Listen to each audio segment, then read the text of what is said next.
Hello so চলে এসেছি আজকে নতুন মিনি ব্লগ নিয়ে। চলো দেখা যাক আজকে কি অ্যাক্টিভিটিস করা যায়। সকাল চিয়া সিটকে শুরু করলাম দিনটা, তারপরে চা রুটি খেয়ে বেরিয়ে গেছিলাম রেডি হয়ে অফিসের জন্য। অফিসে গিয়েই কাজে লেগে পড়েছিলাম হাইড্রা নিয়ে। মেটেরিয়াল নেওয়ার জন্য এসেছিলো, তাই হাইড্রা নিয়ে চলে যাচ্ছিলাম মেটেরিয়াল লোড করতে। তারপরে সন্ধেবেলায় দেখলাম মোমোর দোকান, তো আজকে নিয়ে নিয়েছিলাম ফ্রাইড ম্যারিনেটেড মোমো।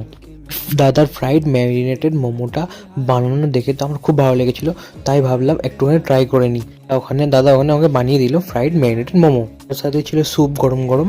তারপরে চলে গেছিলাম আমার ওই বন্ধুর কেক শপে পেস্ট্রি খেতে। বুঝতে পারছো, পেস্ট্রি খাওয়ার জন্য খুব এক্সাইটেড ছিল ছেলেটা। পেস্ট্রিটা হাতে পেয়ে খুবই খুশি, তাই আমাকে দিয়েছিল ম্যাঙ্গো পেস্ট্রি।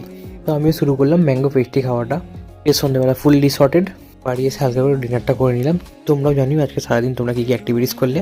তো আজকের মতো চললাম, চলো বাই গাইস, টাটা।